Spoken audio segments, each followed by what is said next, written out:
Magandang araw po sa inyong lahat. Welcome po sa aking channel, Raswin's Garage, The Mechanicong Pinoy. Meron po tayong 2002 Ford Focus ngayon. Hindi po gumagana ang kanyang wiper. Pero narinig po natin yung motor niya na umaandar. So, samahan niyo po ako, check natin.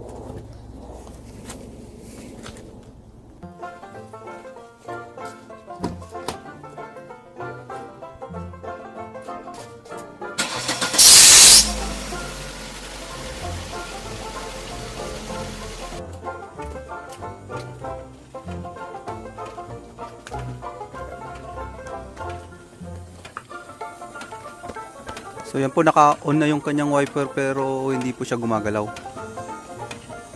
Pakinggan nyo po yung kanyang motor.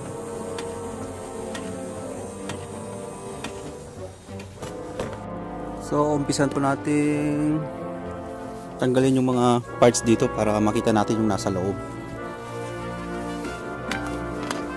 So ito po, gamitan natin ng number 14 socket.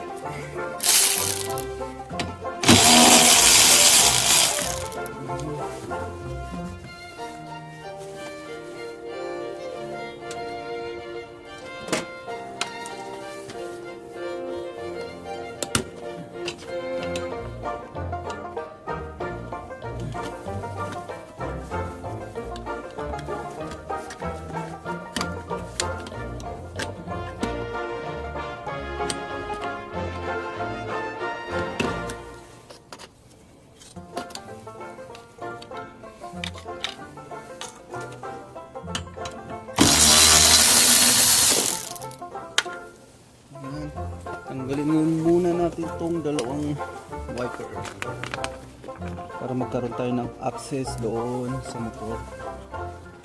Minsan ito medyo mahigpit, so lagyan natin ng WD-40.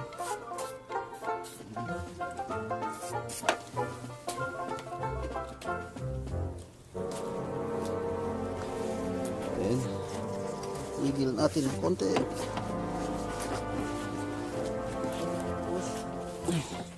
Igil. Sa pila.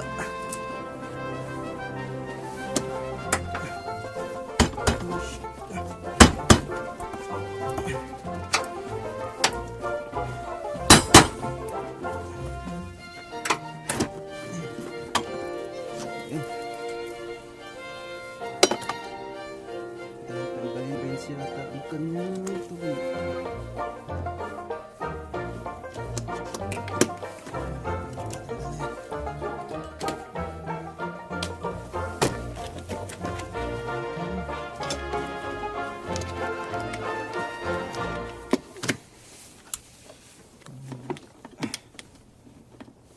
Okay, sa pila.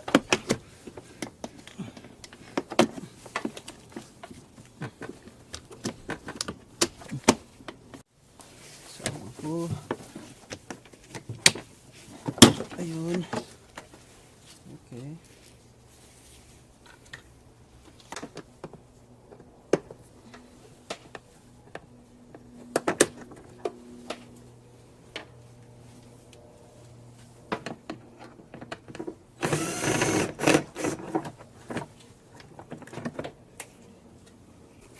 So, tignan po natin kung mayroon siyang obvious na putol.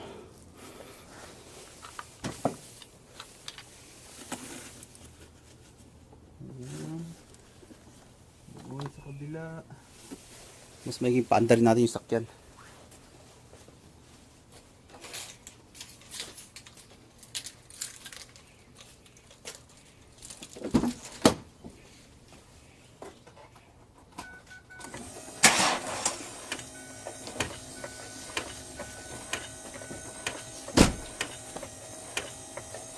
Oh, ayun po. Putol nga talaga. Ayan, kita nyo.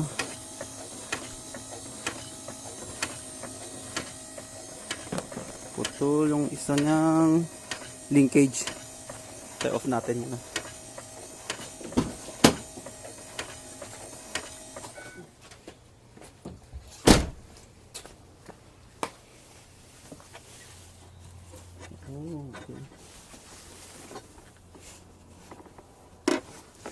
dito.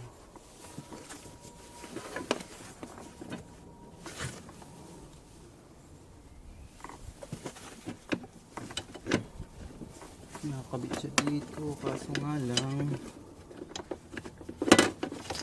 problema yung bola niya. Hindi na natin ito ma-repair. Ito.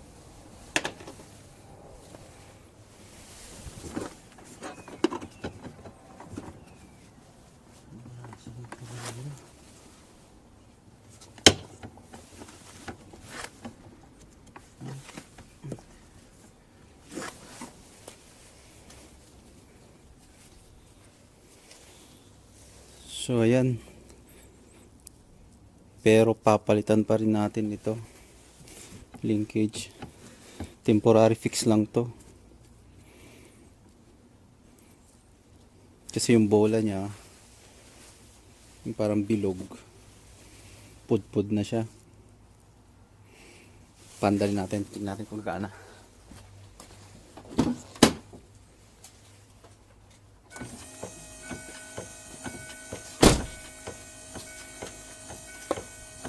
Ayan, gumagana na.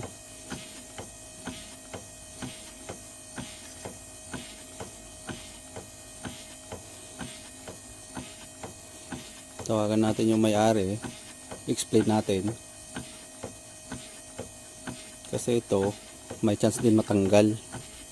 So kailangan talagang palitan.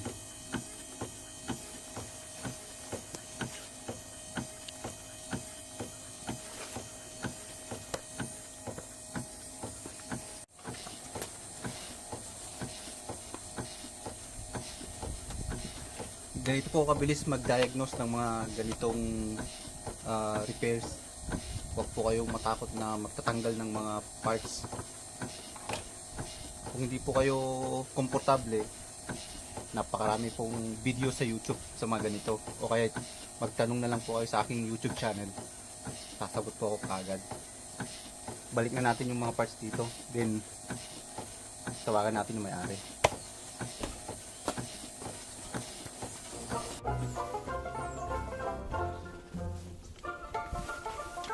Mayroon akong nakitang tornilyo.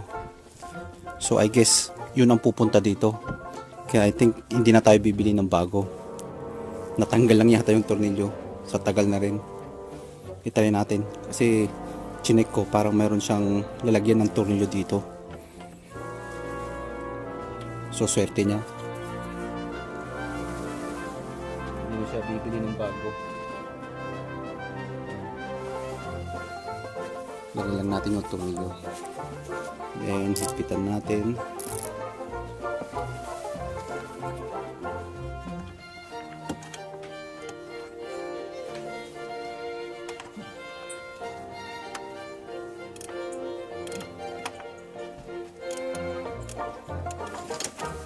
Ayan, may higpit na.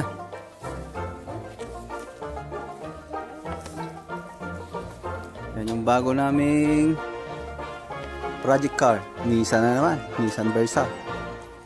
Ayan. Yun ang aking girlfriend.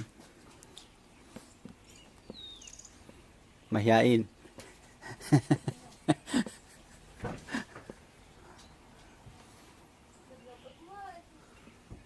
Ilocana. Ay, break tayo dito. Tapusin muna natin to. Kasi yung mayari nag-aantay. So, higpitan lang natin to. Wala akong pwesto, move natin ito ng konti. Nano lang yung tornilyo, natanggal lang.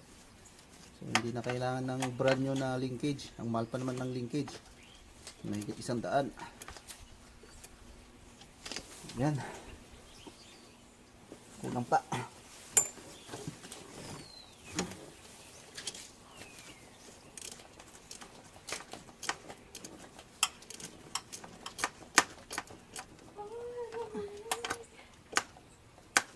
Ayan. Okay, tapos. Kaya maganda kung may kakilala kayong mga mekaniko. Kasi pupunta nyo ito sa malalaking shop, sigurado. Papalitan ka agad dyan. Tapos yung presyo ng linkage, ang ilalagay sa resibo, yung retail price. Sila, matagal na sila, may discount sila. Pero ang ilalagay nila sa resibo, yung retail price. Para kikita na sila sa pyesa, kikita pa sila sa labor. Pero pag mga katulad kong backyard mechanic lang, at least yan. Diba?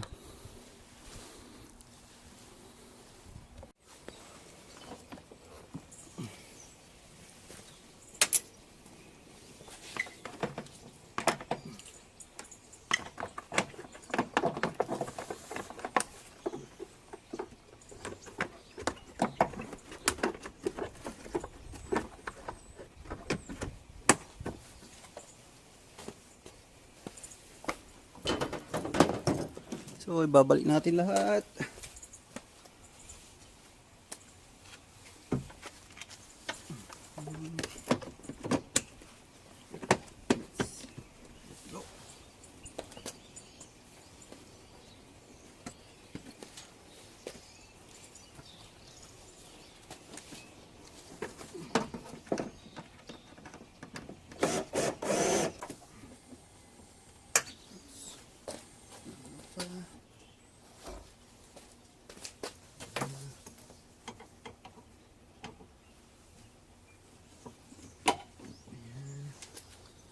Natin yung isa.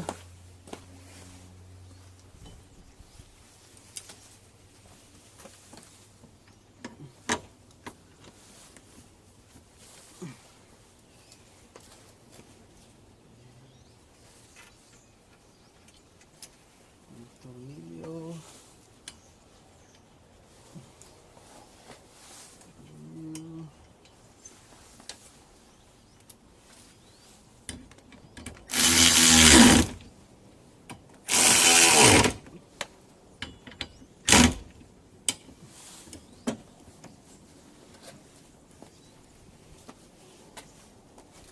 Naku, medyo dikit.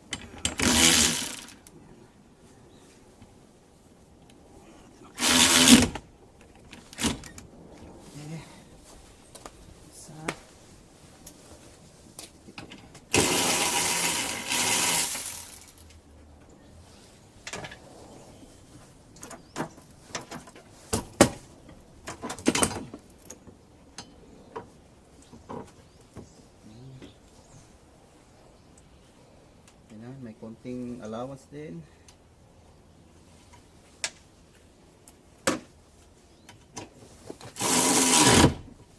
Yan. Subukan natin.